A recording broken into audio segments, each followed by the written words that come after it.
Gusto ba ninyo na ang kaharian ng Panginoon ay lumaganap sa buong sanlibutan?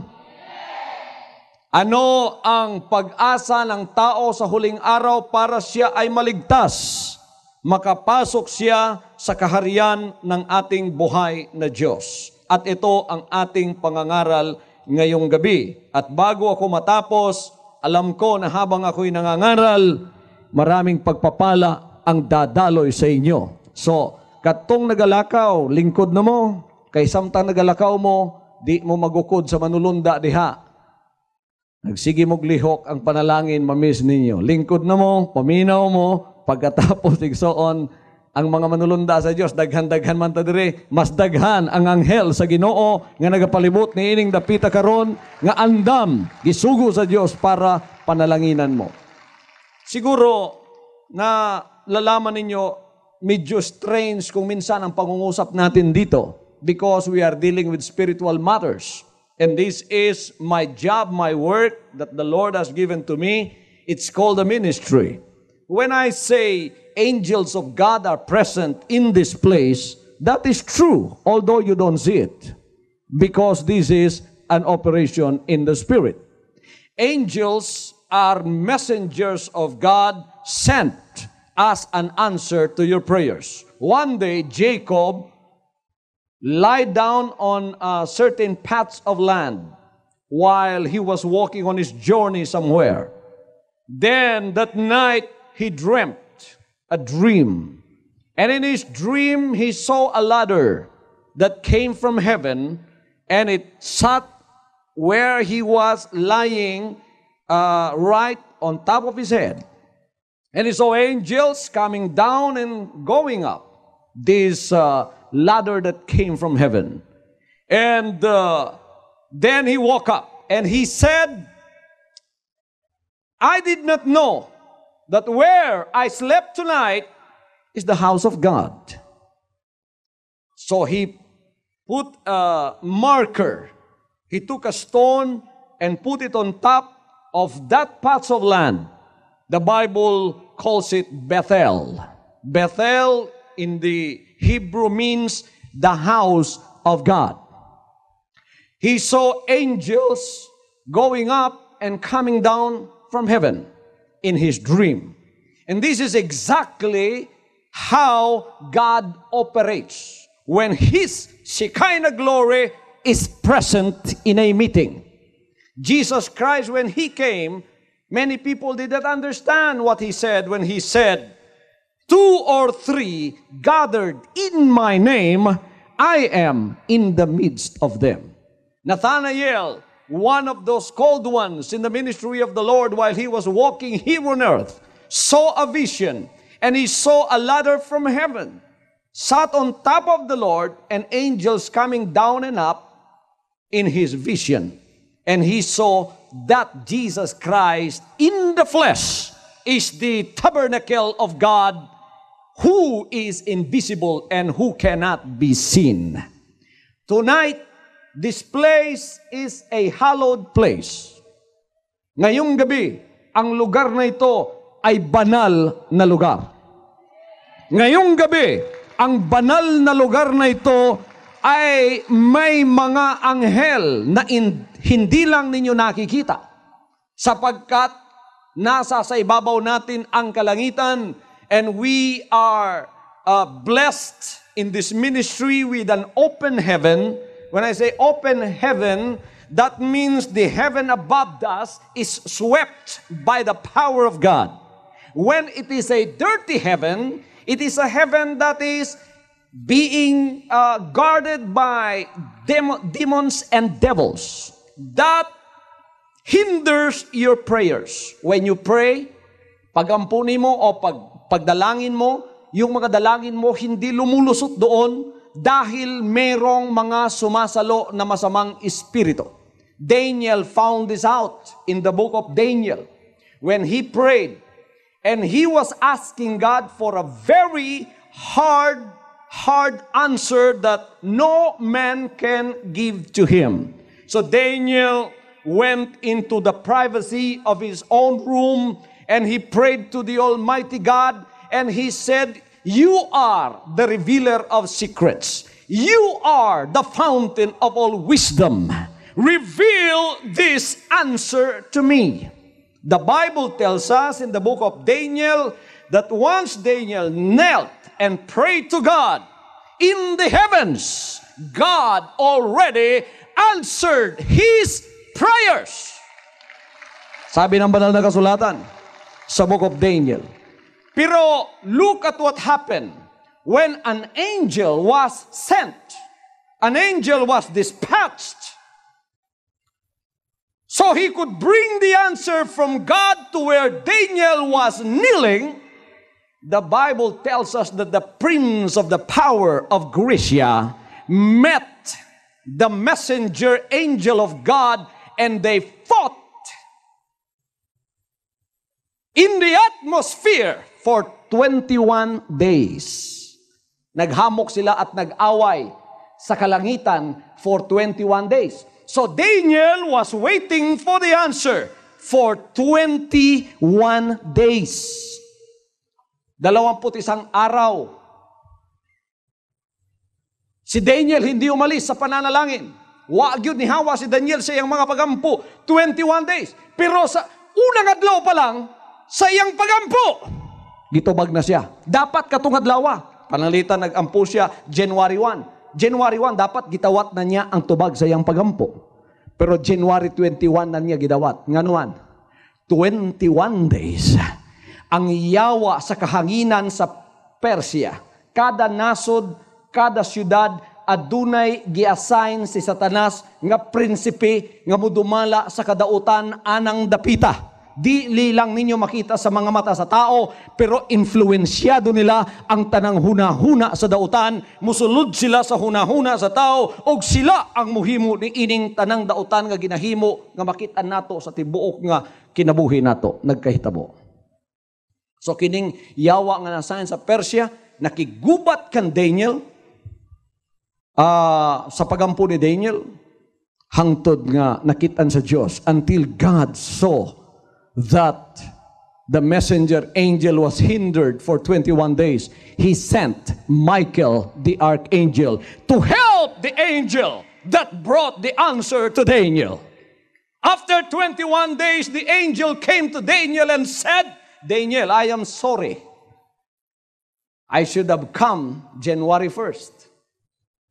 But look, it's already January 21 because the prince of the power of Persia, of Grecia, hindered me, and we fought until Michael the archangel helped me, and I was released from that battle, and now I am here to give you the answer to your prayers. Niya at tubag sa imong mga pagampo. Mao nang niining kagabihuna, gwapog yun nga niya mo dinhi. Covenant partners and members. Ngano? Dunay alagad sa Dios nga ipadala gyud sa inyo ha. Kay kung kamo-kamo lang, daog-daogon lang mo sa yawa, kay wa mo hibang kaagan sa mga butang nagkaytabo sa spiritual. Pero nagayon ang kasulatan, ang Dios maluluyon sa iyang katawhan. Dili niya sila pasagdan. Padalhan sila og mga alagad sa Dios. Padalhan sila og mga propeta. Padalhan sila og mga mensahero nga mutabang sa ilang mga pagampo. Ang inyong pastor gipadala sa Ginoo gidihog para tabangan nako kamong tanan sa inyong mga pagampo nga mahiusata sa iyang gingharian pagkahumanig son ang pagampo ninyo makalusot didto nga dunay espiritu nga nagapatug baba ug nagaingon padaplin kamong mga dawtang espiritu mo nang ang inyong mga pagampo matubag. Karong kagabion wala pa gani ko katunga sa akong mensahe. Nabati na nako nga ang yawa nga nagapugong sa imong panalangin naghinay-hinay nagpadaplin. Hallelujah. Hallelujah. Samtang nagampo ko kagabi sa akong mga vision usog dalamguhanon nagsigimi og binukbukay sa yawa. Talagang grabe mga kapatid sa spiritual ang nangyayari. Hindi lang ninyo nakikita. Kaya itong ating paglilingkod, hindi po denominasyon at relihiyon lamang ito na hindi alam kung anong nangyayari sa spiritual realm. Dito po alam natin kung ano ang nangyayari sapagkat doon tayo nauuna. Sinabi ko sa demonyo na humahadlang sa inyong mga dalangin, na humahadlang sa inyong mga kagalingan, na humahadlang sa inyong mga pagpapala. Huwag mong hadlangan ang pagpapala ng bayan ng Diyos. Umalis ka sa kanilang buhay. Umalis ka sa kanilang mga pamumuhay. Bitiwan mo ang kanilang financial na pagpapala. Bitiwan mo ang kanilang mga kaluluwa at alisin mo ang lambong ng iyong panlilinlang sa kanilang mga pag-iisip. Mubalos man po ng yawa usahay. Tanawa, basta concert crusade, nagibuhato ng yawas kuwa. Nay nakasulti sa kuwa, gagabi ipag itawagan nako nga karon daw sa papel, sa news, na napoy issue sa kuwa. Wako kabalo. Katong last na tong meeting diri, napoy issue sa kuwa sa radyo. Kanas kibuloy pangwarta ng dako. Kada concert crusade, naginay buhato ng yawa. Para pugnan nga di ko makawaling parewan eh. Pero unsa man itong buhaton? Pikatan daw natong yawa, be.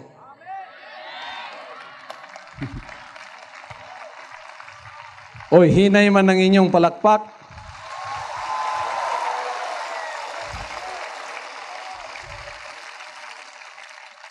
Basta itong pikatan ng yawa niya, hinay inyong palakpak, basig dapig mo saya. Kusog-kusugan ninyo gamay. Kadaugan ni para sa tuwa. Woo!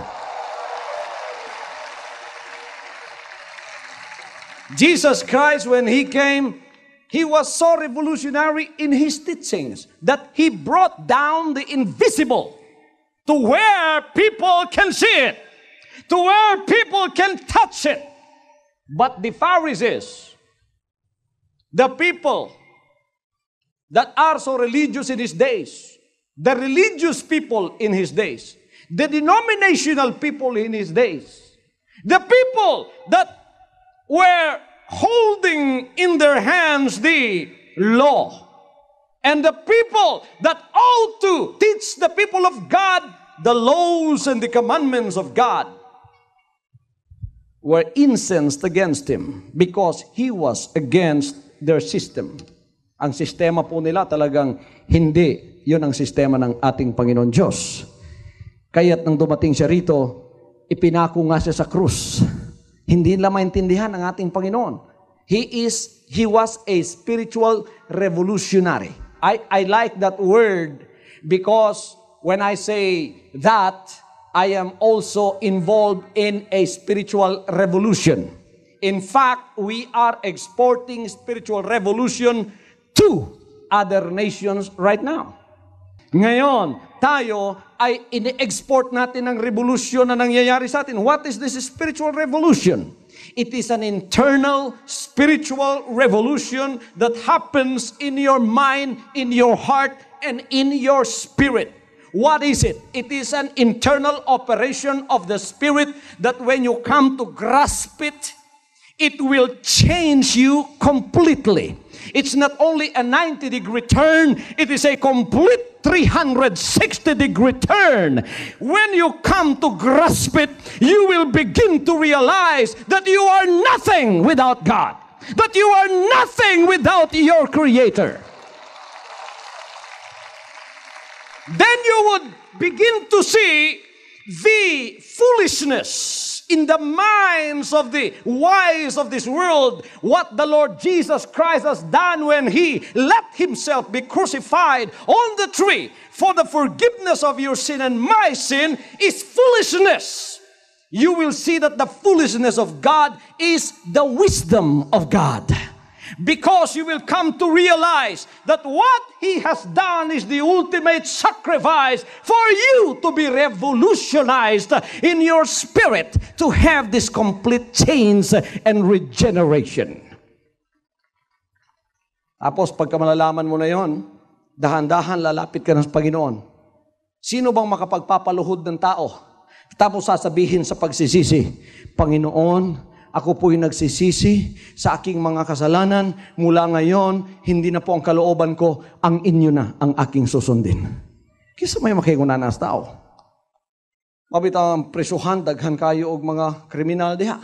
Ginatawag na sila hardened criminal. Wa gyud na nga usab ang utok. Nabunog ang lawas, pero ang espiritu wa gyud na igo. Pero sa maing balita, na mga kriminal dere, na ganin ni duol sa kuwa mingon nga, Pastor, pagkadaghan na nako, napatay ko, di banig na ako dere, dili, mapuno na yung Bible school. Mapasaylo pa ka ako sa Ginoo. Ingkoy, kay gipangita sa Ginoo, dugay ng panahon.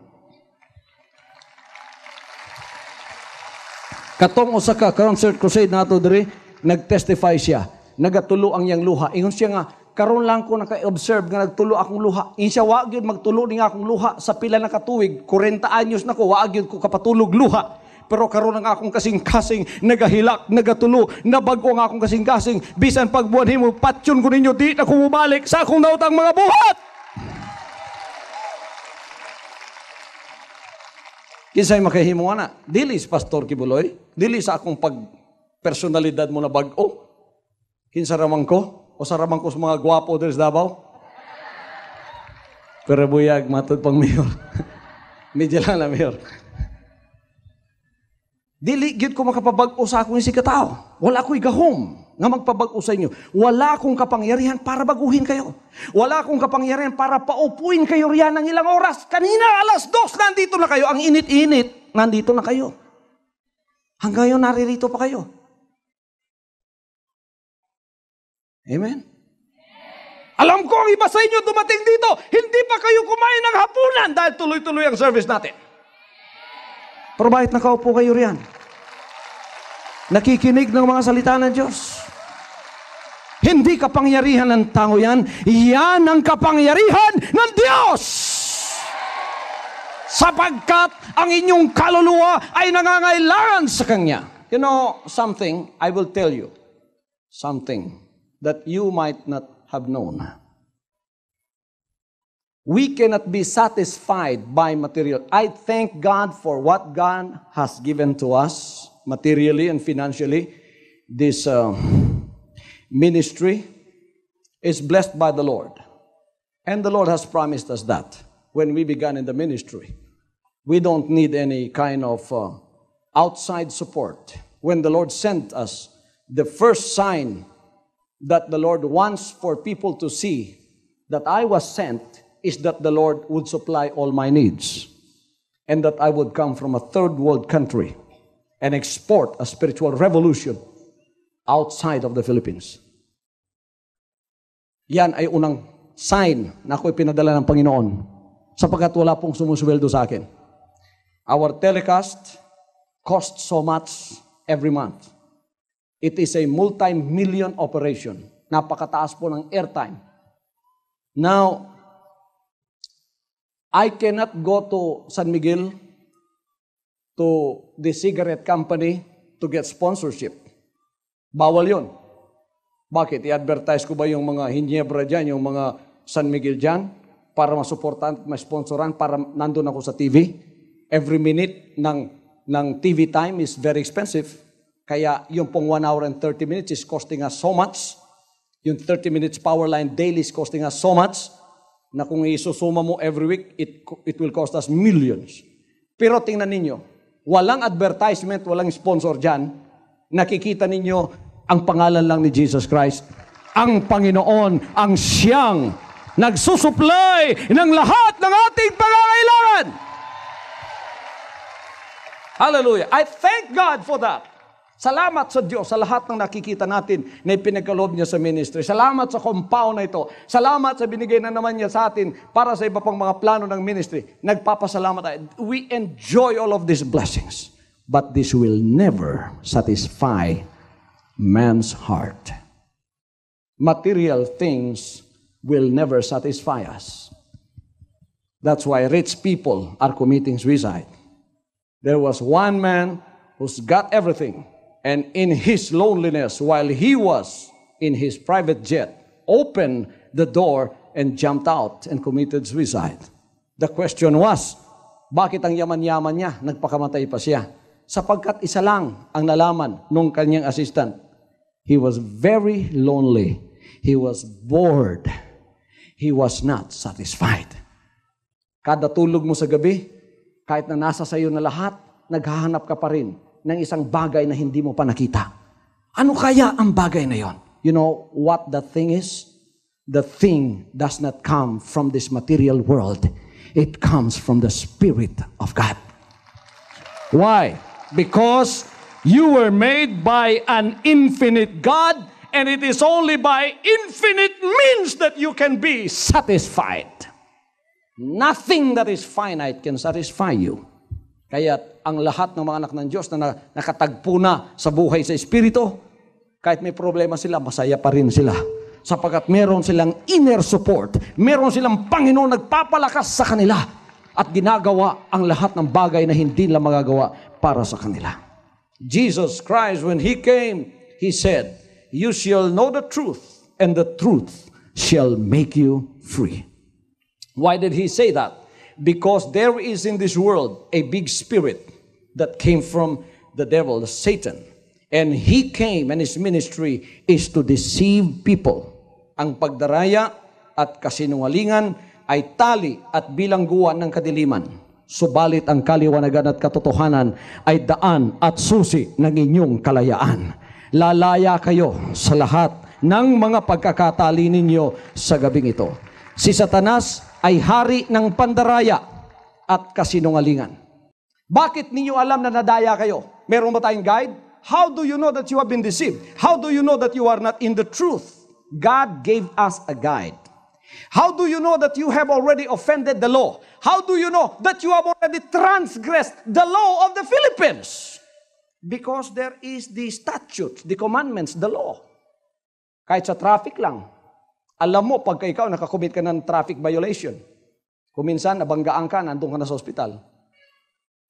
Ning tabok ka nga, ning pula, ning green, tabok pagyud ka, traffic violation para nimo, nabanggaan ka. Kabalo kang nakasayop ka na, tuwa naka sa ospital, o kaya, lagi ka kabalo, kaya tuwa naka sa sementeryo. Sa spiritual, yun sa manimo pagkaibalo. Nga nakasupa ka na, wa ka na tinuod. Niya ang atong guide. Darao. I don't know if all people believe this. There are many disputings, arguings, and debatings about the authenticity and truth of the Holy Scriptures. But I know that the Scriptures are true. You know why? They are authentic because it can change a man from the inside out. It has changed me. It has changed millions of people. That's why I know it's authentic. That's why I know it is true. When you divert from the power of the words of God, you can have religion, but you don't have life. You can have religion, but you don't have power. You can have religion. All you have is a cold institution, but you don't have that revolutionizing power of the Spirit in you. That's why Jesus said, "You are cleansed through the words that I have spoken unto you." And this is the teachings of my ministry. Let us go back to the truth of the Word of God. Let us not only love it, let us obey it. Let us obey it. And how can you obey it if you have a disobedient spirit? How can you obey the words of God if you have a disobedient spirit? That is the problem, because the disobedient spirit is what religion calls the original sin. Nobody can take it out. Religion cannot take it out. You know why? Because it is not religion who was crucified on the cross for you. It is only the power of Jesus Christ that can take it out for you, because it was He who has crucified on the cross for you. Siya lang makakakuha nun. How? When He came, He said, "Repent, for the kingdom of heaven is at hand." What is repentance? Many people believe that repentance is shedding a few tears. Many people said repentance is a sorrow for your sin. Now I would like to go beyond that. I would like to go deeper than that. Repentance actually is a promise that you make before God. when you have realized by faith that you cannot save yourself, repentance is where you go. When you repent, you make a promise and you say, from now on, not my will, but thy will be done in my life. And what is the will of God? The Word of God is the will of God. Itong salita ng Diyos, ito yung kalooban ng Diyos. Hindi natin nakikita ang Diyos, amen? Pero alam natin ang gusto ng Diyos. Nakasulat dito yung gusto niya. Hindi natin nakikita ang espiritu ng konstitusyon ng Pilipinas. Pero alam ninyo, sinasabi ng konstitusyon. Nakasulat. When you become President of the Philippines, you put your hand on the Bible and you say, I swear to obey and protect the Constitution of the Philippines. Ang konstitusyon natin, mga batas na nakasulat para sa ating ikaliligaya at ikabubuti at sa ating proteksyon. Ito ang konstitusyon ng Diyos. Amen. Ito ang konstitusyon ng langit. Hallelujah. At kung sino man ang nangangaral ng salita ng Diyos, dapat iblagay niya ang kanyang kamay dito sa ibabaw nito at sasabihin, I swear to protect and obey the Constitution of God for my spiritual well-being. Kaya alam mong lumihis ka na riyan. Pastor, may bang mga ngaral ngayon na lumilihis sa mga salita ng Diyos? Napakarami po mga kapatid. Ang iba nasa television pa nga. Ang Panginoon, gusto niyang malaman niyo na kayo ay palaging nasa katotohanan. Kasi ang karamdaman, ang kadimalasan, at ang karukhaan ay nanggagaling sa likong paniniwala. You can be crooked in your belief when you have received crooked teachings. You can straighten that out when you go back to the words of God. The Word of God is always the guide for you to go back to that straight path that the Lord has given to us. Many people have diverted from that. That's why they have a religion, but they don't have the power of God. Kahit tumawag pa sila sa Diyos, hindi sila pinakikinggan ng Diyos. Bakit? Sinabi ng Panginoon, not all that say unto me, Lord, Lord, shall enter into the kingdom of heaven, but they that do the will of my Father which is in heaven. These people are close to me with their lips, but their hearts are far away from me. In vain do they worship me. There are worship that are happening in the world today, but in the sight of God, they are in vain. Hindi pinakikinggan ng Panginoon. Ngayong gabing ito, nakikinig ang Diyos sa atin. Praise the Lord. Hallelujah. Hallelujah. Ano ang sinasabi ng banal na kasulatan? Sinabi niya, but what I do, that I may cut off occasion from them which desire occasion, that wherein they glory, they may be found even as we.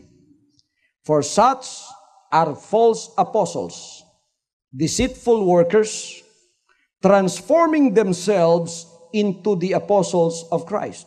Now, I would like to go back to the first part of my message. There are devils in the world today that comes into the flesh and robe themselves into religious clothing. But they teach the people of God how to disobey the words of God. They teach you crooked doctrine.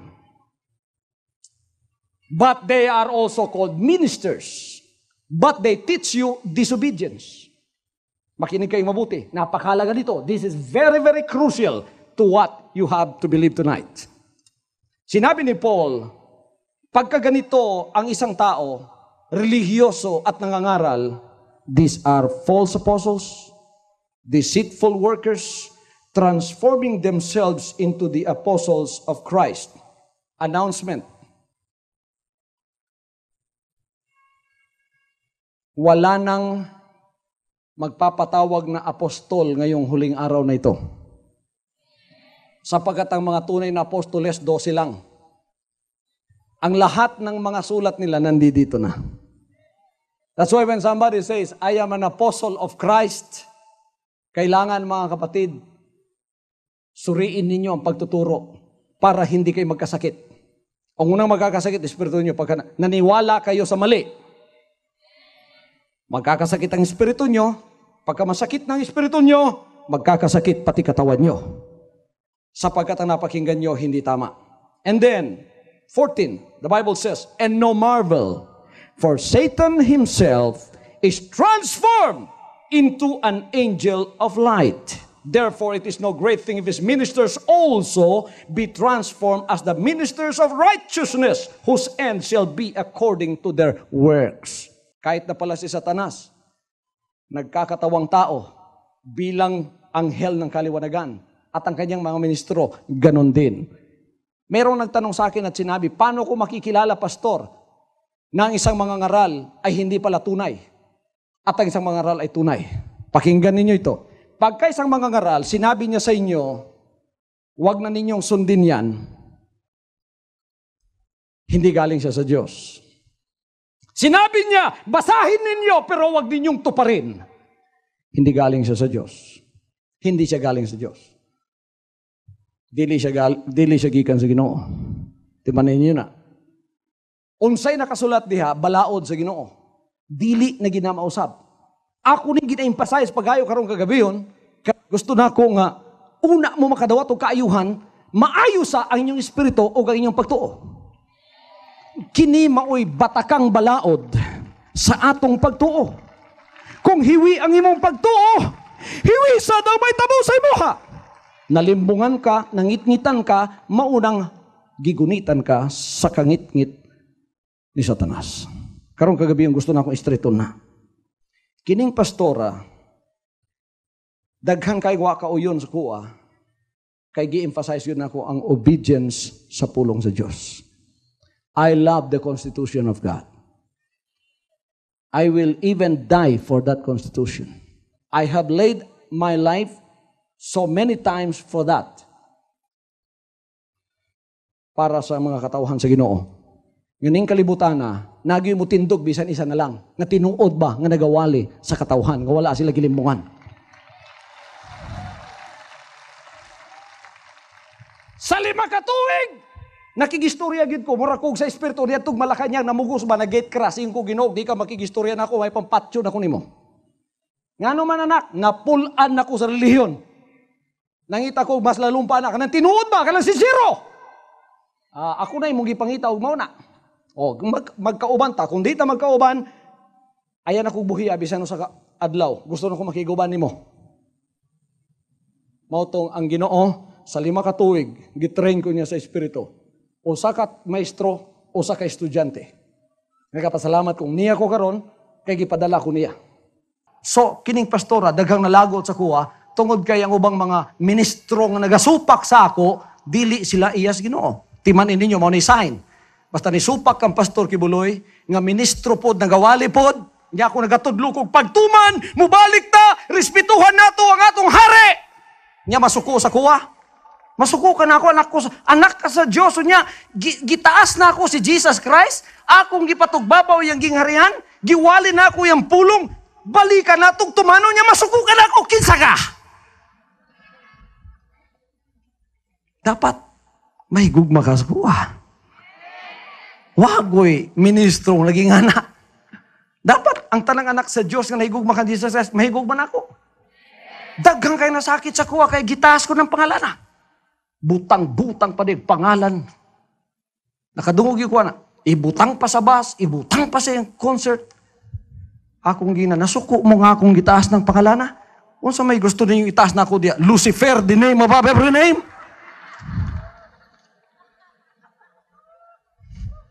Nadaot na. Sa bus makita nila, nian na po ni Jesus Christ nga bus. Kung sa may gusto niyo ibutang na ito diya, Satanas, the name above every name. Kung anak mo sa Diyos, malipay mo nako. Isa sa akong gitindugan, niyara. Balaod sa Diyos ni. Niyara, paminawan ninyo. Kamong mga false apostles, deceitful workers, pretending to be ministers of righteousness, listen to this. pertigyo nga alinga sa sayawan ni, ngalot yun siya sa ulo ani. Wa siya kabalog siya ang kaluton aning bersikuluha. Paminawan ninyo. Andam na mo? Bring ye all the tithes into the storehouse, that there may be meat in mine house, and prove me now herewith, saith the Lord of hosts, if I will not open you the windows of heaven, and pour you out a blessing, that there shall not be room enough to receive it. Giwali ko na, gikan sa sinugdan, hangtod karon. I knelt down before God and I said, Lord, what will take your people out of their cursed life? Ang isang gipawali sa Diyos sa kuwa, ang Malachi chapter 3 verse 10. Teach them to give their tithes to the kingdom. Nga naman, is the Lord poor that you have to give Him money? The Lord is not poor. He owns all the heavens and the earth. He owns all the cattle on 1,000 hills. He owns all the silver and the gold. He owns all the bank and the money that's in it. He owns everything that this world can offer. And He even owns you. Siya tagiya na to. Nga nung muingon pa man siyang, bring ye all the tithes into the storehouse. Daghang nag-isyuan ni sa kuha. Ang tithes, ikanapulo sa imong income. Ihatag nimo sa iya. I don't know what is about the tithes that the Lord will bless you. I don't know the mystery of separating your 10% and then giving it back to the Lord when He even does not need it. Pero doon ay misteryo na. Niya diri nagnunot ang tunglo o panalangin sa Israel sa una. Hangtod karon. Ang unang gisugo sa Dios sa kuwa, anak, ayaw galimti nga i-separate ang imong tithes sa kuwa. Ihatag sa ako na. Bisan ikaw na ang akong gipadumala sa akong bulaton, ihatag nga gamita sa uban pang mga pag-alagad nako, pero i-separate o ibalik sa akong kingharian, and I will bless you wherever you go.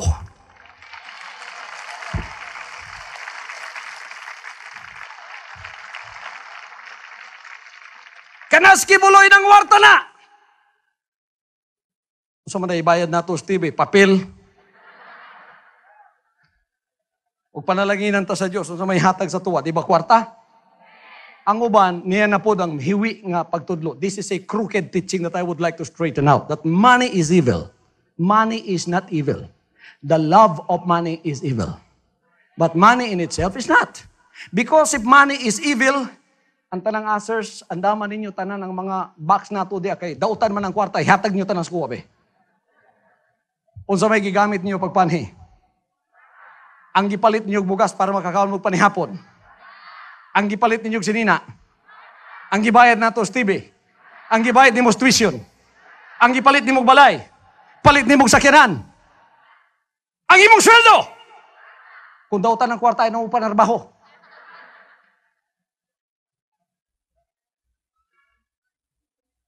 Maayo ang kwarta kung gikan sa Dios. Ang dautang kwarta ni ara. Pagkanay mo tawag ni Bugmuingon, bayran takag 10,000 dong, patiya si Kibuloy.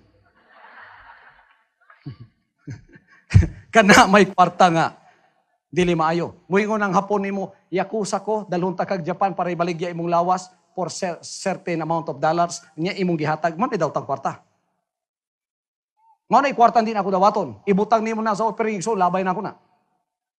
Pero kung kwarta nga ang tuyo nimo para sa Diyos, and you got it from honest and hard work, give it to the Lord and He will bless it. That's why this is the very sign that these last days, I would like to draw a line between these false apostles and these true apostles. When somebody teaches you to disobey the words of God, you can see there, right there, that that is a deceitful worker of Satan. When somebody says, ayaw na ihatag yung tithes kay Old Testament na, Kung mauna, tagantag kag Biblia mo, hika, akong gisiun ang akong malakay diri, hatag na ako sa imuha na. Gisiun na tong Old Testament, kuha na nato na. All the moral laws of the Old Testament are still in effect today. Basta dunay kalabutan sa panalangin, efekto na. Ang ilhanan nga sa kataw, yawanon, niya nagawali, nagsuoto ginani, maunay lobo, nagtakuban, og karnero. Ay, Diyod mo paminaw sa tao nga, tudluan mo sa pagsupak, ana. Amen.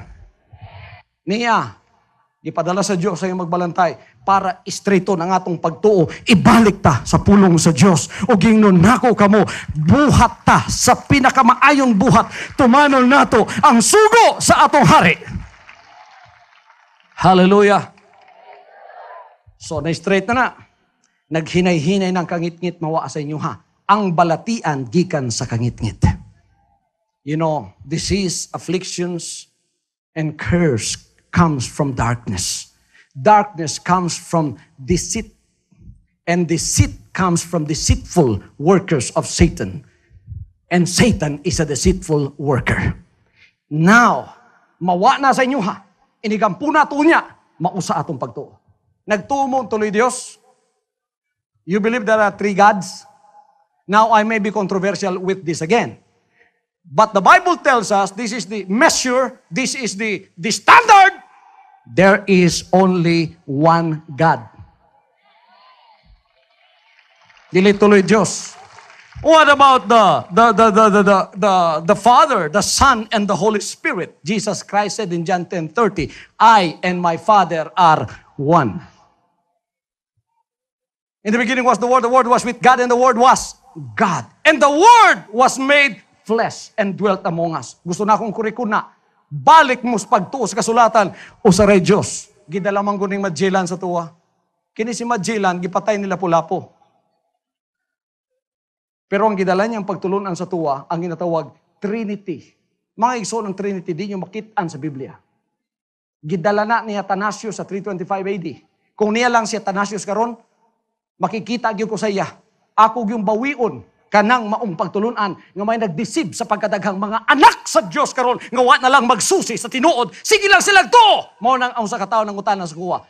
Inigampo na ako pastor. Kinsa may ako tubangog una? Ang amahan, ang anak, o espiritu. Nalibog siya kinsa nga tubangog una. Ingkog kabalo kabanga kanang tanan manifestations sa ka Dios. He was manifested as Father in creation, manifested as the Son in redemption, and manifested as the Holy Spirit in regeneration. But the Bible tells us, He is one God. Many, many manifestations. Dili mga persons na, mga igsoon. Like, I am one person. My name is one. I am a son.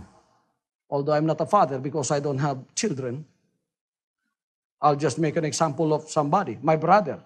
Brother Joe is father. Is a father. Why? Because he has children. He is also a son because he has a father, my father, and his father. He's also a husband because he has a wife. He's also a minister because he preaches the gospel of the Lord. But how many names does he have? One. Isa lang iyang persona. Si Brother Joe. Mangita mo gamahan, pangitaan niya si Brother Joe. Daghang kayo naganak. When he is in his house, he exercises the authority as a father. But when he comes into my father's house, he dare not exercise that because my father will get angry. He is the father there. When he goes into my father's house, he is a son. Mauto yung role dito. Pagka magkita sila sa asawa, bana siya. Pagka magkita sila sa kongregasyon, ministro siya. Kung engineer siya, engineer siya. Pero isa lang yung persona. Ang Diyos mao sa gihapon. Isa lang siya ka Diyos, pero daga siya person. He is the light. He is the water of life. He is the shepherd. He is the bright and morning star. He is the lily of the valley. He is the rose of Sharon. But He has one name and one God has many titles. Isa lang siya. Ayaw mong kalibog. Nalibog pa mo? Mga ginigampo ninyo karon unsa yung gikinahanglan ihatag niya sa inyo. Nanginahanglan mong tubig, siya ang tubig. Nanginahanglan mong tinapay, siyang tinapay. Nanginahanglan mong healing, siyang doktor. Nanginahanglan mong magbalantay, siya ang magbalantay. Nanginahanglan mong giya, siyang magbalantay. Nanginahanglan mong kalawasan, siyang Diyos. Nanginahanglan mong kapasayloan, siyang nagpalansang sa krus. Pero isa lang siya. Kung doon na pantatay time karong kagabi yun, ibutang na akong tanang verses diri. Pagkatapos, sigson, mag-Bible study sa ta. Pero amantay time, nagkalalumang kagabi yun, pero tanawa, wa gyoy, naghawa ninyo. Kinsa may yawang, di masukuha na. Hallelujah. May bawan ninyo ning kamaturana, o kining kamaturana, mao ang muhatag ninyo o kagawasan. So kamong tanaw mga covenant partners o covenant members, naghahatag mo tayo, unsay sulti sa Ginoo, may promise, he said. And a challenge was given. This is the only verse where you can challenge God. And try me now herewith, saith the Lord, if I will not open the windows of heaven and pour you out a blessing, that there shall not be room enough to receive it. Bakit napakagalit ni Satanas sa verse na ito? Sapagkat ayaw niyang kayo ay pagpapalain. Satan is so angry with this verse because it does something to do with your blessing and with your curse. Satan wants you to disobey that because he wants you to be under curse always. The Bible tells us you are cursed with a curse because you have robbed me. The people said, wherein have we robbed thee? You are a spirit. We cannot see you. I can rob Pastor Apollo because I can see him, but I cannot rob you. You are a spirit. And the spirit said, you have robbed me with your tithes and offering. Kung dautan ang mangawat sa tao, mas dautan ang mangawat sa Diyos. Mauni ang nagpailang sovereign ng Diyos sa imo pagka ikaw nagarespeto na sa iyaha. Magahatag kag tayo sa respeto ka na di sa iyaha. Nagaila ka na, ikaw ang mas labaw sa kuha. Ikaw ang akong Diyos na sovereign sa akong kinabuhi. Niya ang akong pag-ila nga ikaw gayud ang pinakalabaw sa kuha. Niya muhatag ka sa imo ikanapulo sa iyaha. Sugo na niya sa kasulatan. Og dito iya kang panalanginan. Praise the Lord. Praise the Lord. Amen. Tanawan ninyo mga kaigsunan sa atong nasod lang. Pagka taxpayer ka, magabayad kag tax sa gobyerno, nag-ila ka sa sovereignty sa Pilipinas. Amen? When you don't give your tithes, the BIR will go after you. Tapos presuhon ka. Kay wa ka ni respeto sa Pilipinas. Wa ka ni ila sa Pilipinas. Sa Diyos, nagyapon siya kabalauran diri sa inyong finansyal. Kinsay gustong makagawa sa ilang finansyal? Mapanalaginan sa ilang finansyal. God's way. How many of you wants to be blessed financially? God's way. Not the Harvard way, not the economist way, but God's way. Dili lang ang imong financial mayang panalanginan, pati na ang imong balatian sa tunglo sa balatian. Kung niya natalan! How ason ka diha? Doon na kay problemang di masulbad, luhod. Pag luhod nimo, magbabag-babag si Satanas na angel nga manaog gikan sa langit. Pagkatapos makigdumog anang yawa nga nagababag sa imo, padaplin mo diha, kayang tubag akong dalhon saya. Ang kagawasan ihatag na sa imo. You shall know this truth, and the truth shall make you free. You will be able to know this. Hallelujah. You will be liberated by this truth. Are you ready for this truth? Andam na ba mo? Ang tanang andam itaas sa ilang kamot. Kung wa pa mo kasayod aning kamatuurana, kinahanglan masayod na mo. Walay usa nga miyembro sa Kingdom of Jesus Christ nga gusto sa Dios nga magkinabuhi sa kapobrehon. Pastor, unsa man pobre bang gyud bidaan? Unsa man namo paghawas? Ang Dios may mangitag paagi sa inyo ha. Mangita siya paagi. Tagaan kanyang kaalam, tagaan kanyang kahibalo. Dili siguro kahimuon nga sama sa uban, pero dili kanya pasagdan nga maglisod-lisod sa imong kinabuhi. Tabangan ka sa Ginoo sa tanang higayon. Dili kanya pasagdan nga wala na'y hope, tapos mag-suicide na lang ka. That's only good for the children of the devil, but not for you. You are a child of God. Anak ka sa Diyos. So karong kagabiyon, kinsa ang andam ng mudawat ni ining mga panalangin karong kagabiyon. Akong ingnon si Satanas nga wala pa naapay struggler nga mga demonyong muanhig Davao. Mga prinsipe sa demonyong gihigtan ng daan nining sudara, paminaw mo. Wa na mo'y mahimo alang sa mga anak sa Dios nga nagtambong karong kagabion dinhi. Silang tanan tagaag kagawasan. Hallelujah! Hallelujah! Hallelujah! May bawaan ninyo ning kamaturan na, ug ang kamaturan, maoy mo hatag ninyo kagawasan. Welcome mo, sige nga riyan ni Jesus Christ, ang inyong Yahweh paginulsol. Muingon mo, Ginoo, tanan, Ginoo, gikan karon, dili na akong pagbuot, may matuman, kundili ang imuha na. From now on, not my will, but thine be done. You want the kingdom of heaven to come down to us? Religion taught us that when you come to us, religion says, we will teach you the way to heaven. Nobody can go to heaven, but he that came down from heaven. So, many have said, we will teach you how to go to heaven. That's not true. It is the Lord Jesus Christ that can teach us the way to heaven, because He came from heaven and He went down to earth, brought His kingdom to us, and then He went back to heaven. Now you want the kingdom of heaven to come. You don't go to the kingdom of heaven first, because that's impossible. That is impossible. You cannot even go to the first heavens for a long time. You go down. You cannot go to the stratosphere, which is the second heaven, where the planets are, where the stars are. That's impossible. The scientists have invented a machine that goes to Mars. In order for you to reach the nearest star, you have to travel at the speed of light, which is 186,000 miles per second. And it will take you 4 to 8 light years before you reach the nearest star. At the speed of light. Ang saan na nimo. Labi nang di ka kadto sa third heavens where the Lord is. Wala ka kabalog asa to. Problema na, di ba?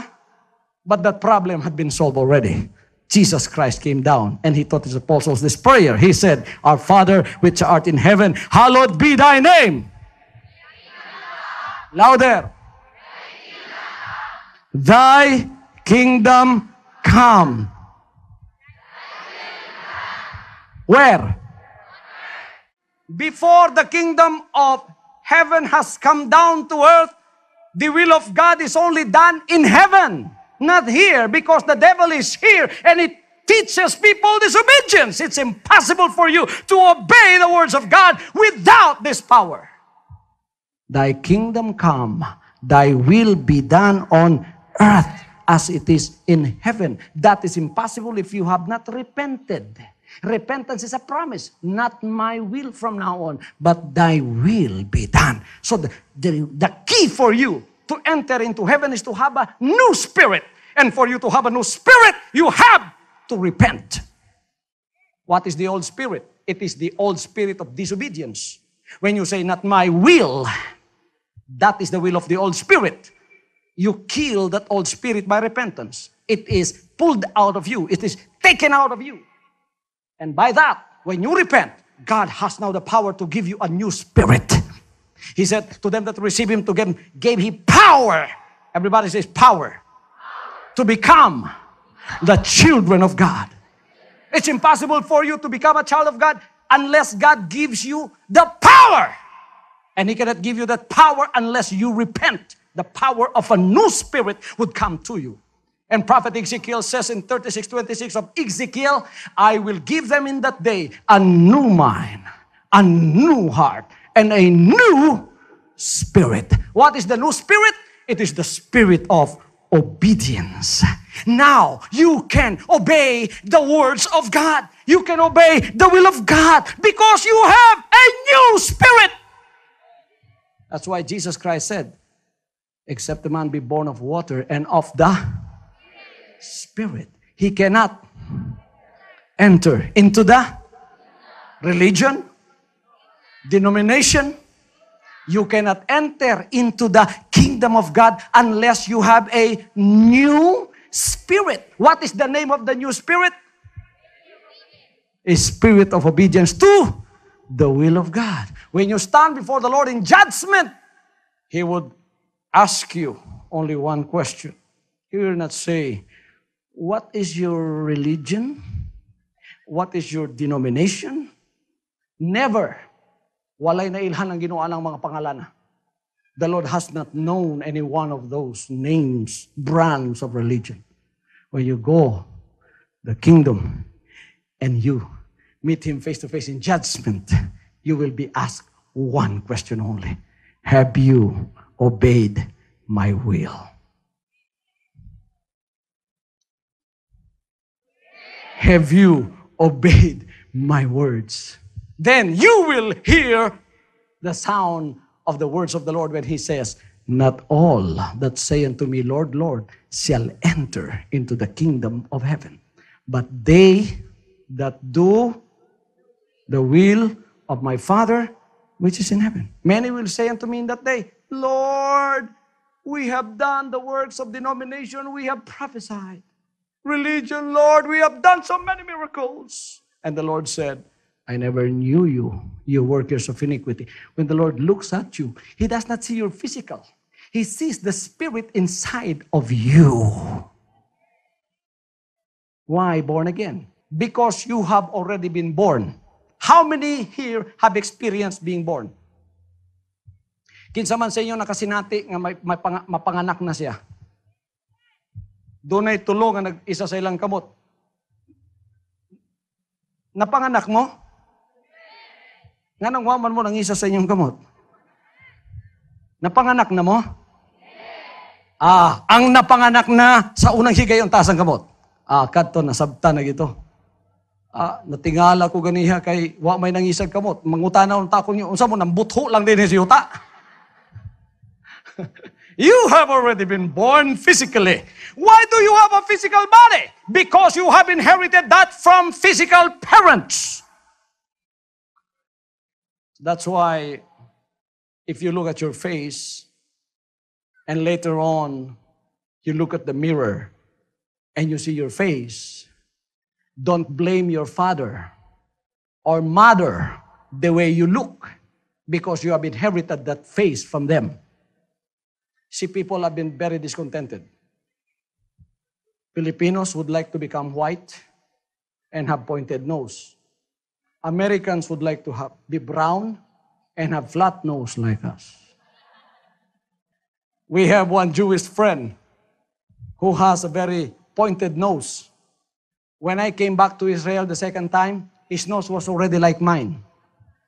I said, why did you go through a very, very hard operation just to have a nose like mine? I like yours. Pastor, I like yours. You know why? Because I have a hard time drinking a glass of water. When I have a full glass of water, I drown. So I like your nose. And we are like, right now, we are the same. And there are many Filipinos who are undergoing nose operation para lang mutaas ang ilang ilong. And here, at night, you will see people, when they go out, especially during the day, they cover their face. Mata nalay makita. Manabon yun na bugawas. When they go out in the sun, they cover their face. Why? We don't want to become brown. We would like to become white. And the white people are spending millions of dollars under the sun so that they will become brown like us. People have been very discontented, but don't look at that because you've inherited that. You can do nothing about it anymore. So that's it. But my friends, what I'm talking here is our Father in the Spirit. When you are born in the Spirit, you inherit a new spirit through the process of repentance. So when you have a new spirit, the Father looks at you. I know that spirit that came from me. That is your relationship with your Father. Now you can call Him Father, and your Father will say, yes. But if you don't have a new spirit, all you have is religion and denomination, don't call Him Father. When you say, Father, another father will say, yeah. And his name is Satan. That all disobedient spirit came from him. And our first parents inherited that from Adam and Eve. Di ka na saya. Maunay gustong kuhaon sa Diyos. Gusto niya makasulod ta sa gingharian. Gipadala diri sa yuta ang paagi. Sulod na ta. Makig-usa ta sa gingharian sa Ginoo. Pagkatapos, tawagon nato siyang amahan. Doon na tayo kasiguruhan. Karong kagabiyon, paghigdaan ninyo. Bisan pagmamatay na mo niya. Bisan pag magunob ng kalibutan. Wa na mo'y kabalakan ng maimpirno pa mamugdili. Dinhi pa kabalo na mong anak na mo sa Diyos. Na anang mo'y bagong espiritu. Meron na kayong bagong espiritu. At kayo ay aani ng kaligtasan. At pagkaanak kayo ng Diyos, ayaw niyang kayo ay naghihikahos. Kaya meron siyang financial na planong ibinigay. We are also fighting poverty God's way. And the financial plan of God has already been laid out in His words and in His will. And if you follow that and obey it, because you have a new spirit, you are an obedient child of God, you will see how God will bless you. Take away all your diseases and afflictions by a miracle that He will do, and He will also go and bless you. Sa tanan. Karong kagabiyon, nagampu ko nga kini manaog sa inyo karong kagabiyon. Ni anay soon, andam na ba mo sa mga pagampo nga pagabuhaton sa inyong magbalantay? Hallelujah! Hallelujah! Manindog ta. Hallelujah, manindog ta. Itaaso sa inyong mga kamot. Nagayon na kasulatan, the prayer of a righteous man availeth much. So, karong kagabiyon ni amo, ug ako, ang ipadala sa Diyos para mutabang sa inyong mga pagampo nga matubag na karong kagabiyon. Hallelujah. Hallelujah. Mga manulunda niya tanan dinhi. Mga kamot nga nakataas, panalanginan sa Ginoo.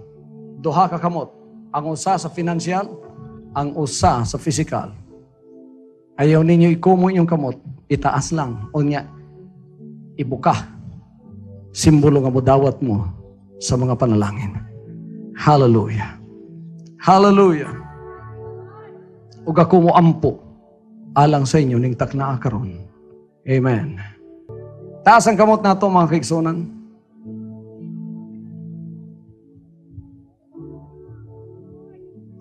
Ang una na akong iyampo, ang inyong kaluwasan, kung nanginahanglan mo kaluwasan.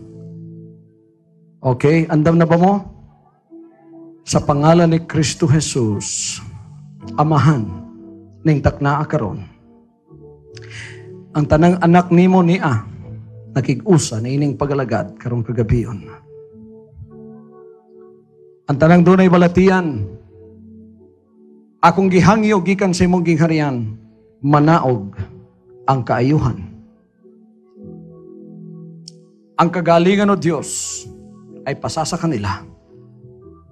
Healing will come. Akong ginaabog ang mga daotang espiritu. Pinapalis ko ang mga masasamang espiritu na nasa kahanginan. Huwag ninyong hadlangan ang mga pagpapalang nagmumula sa Diyos. Ang kagalingan ng kanyang bayan. Kayong lahat nakataas ang kamay, mahal kayo ng ating buhay na Diyos. Tanggapin ninyo ang kagalingan ninyo sa inyong mga may sakit na katawan. Sa pangalan ni Kristo Jesus, tinatalian ko ang lahat ng uri ng sakit. Sakit sa loob at labas ng katawan. Kung may sakit ka sa loob ng iyong katawan, sa mga organs ng iyong katawan, puso, kidney, sa labas, lahat ng mga karamdaman mong masakit sa iyong katawan, tinatalian ko ang mga espiritong nagdadala ng mga sakit na yan. In the name of Jesus, tinatalian kita, masamang espiritu. Ngayon din, gumaling ka, anak ng Diyos. Umalis ka sa kanyang katawan. Yes. Umalis ka sa kanyang katawan. Hawa dia. Hawa sa ilawas.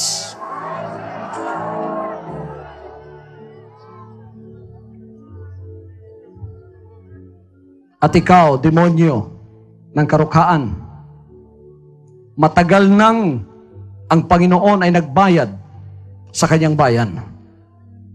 Inaapi-api mo pa ngayon ang mga anak ng Diyos. Umalis ka sa kanyang buhay. Tinatalian kita.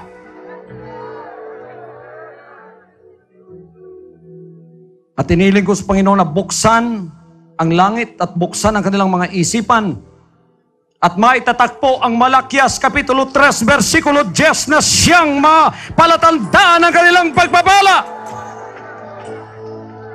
Ikaw na demonyong humahadlang sa Malakay 3:10 upang hindi pagpalain ng mga anak ng Diyos, talo ka na. Talo ka na, matagal ng panahon, tinalian ka na. Nakatali ka na! At tinatalian kitang muli ngayong sandaling ito. Kayong may mga financial problems, nakataas sa inyong kamay. May milagrong darating sa inyong buhay. Hintayin ninyo yan. Darating sa inyo ang milagro ng Panginoon at kayo ay pagkakaroon ng pagpapala. Woo!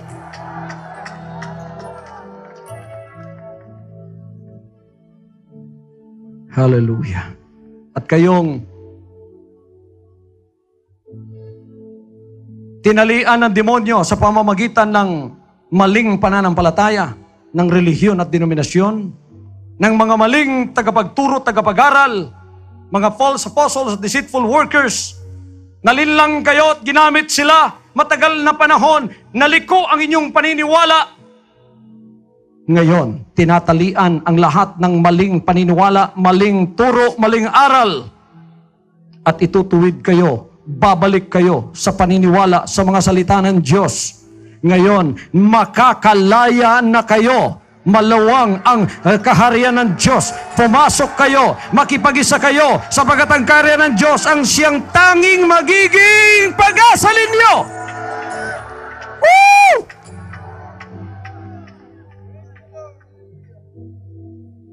Umalis ka na, espiritu ng denominasyon at espiritu ng relihiyon.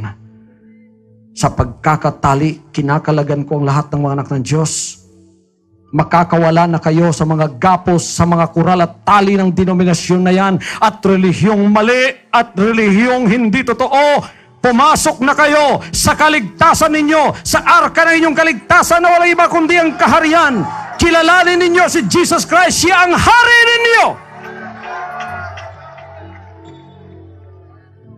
Lahat ng pagpapalang ito, spiritual, physical, financial at material, pasa sa inyo. Ang mithiin ng iyong buhay, darating sa iyo. Huwag kang mag-alala, anak ng Diyos. Umiiyak ka. Humihingi ka ng hustisya. Ang hustisya ibibigay ng Diyos sa iyo sa mga sandaling ito. Umiiyak ka sa problemang tila walang kalutasan. Ngayon din, makikilala mo ang Panginoon makapangyarihan siya. Sasamahan ka niya. Karon dayon, ang gahom sa Diyos maanhani mo. Ikaw ang naasa tubangan sa imong TV, dugay ka ng gisakit sa yawa. Kauban aning tanang katawhan diring gibuhian na sa yawa ding takna karon. Ikaw na anak ng Diyos, nasa harap ng iyong television, nakahawak ka sa iyong screen, magkakalaya ka rin! Sa pangalan ni Kristo Jesus. You that are listening by way of television tonight, in the name of Jesus Christ, be let loose from the grip of the devil, from the strings of the devil. In Jesus' name, be healed. In Jesus' name, be blessed. In Jesus' name, be saved. By the power of God, akong nabati ang iyang gahom ning takna karon.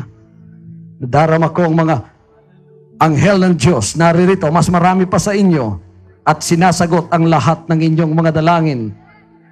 Napakarami ng gumagaling sa mga sandaling ito. In the name of Jesus! In the name of Jesus! Hallelujah!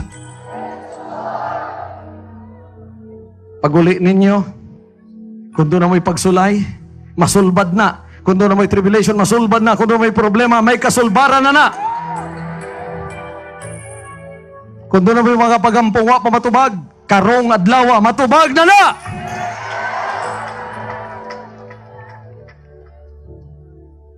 Ayaw mo kaguol. Hallelujah. Ayaw mo kasakit. Dunay panalangin nga giandam ang Ginoo. Kabalo mo pila ang giandam sa kada taong niyan, he? 25 kabuok panalangin.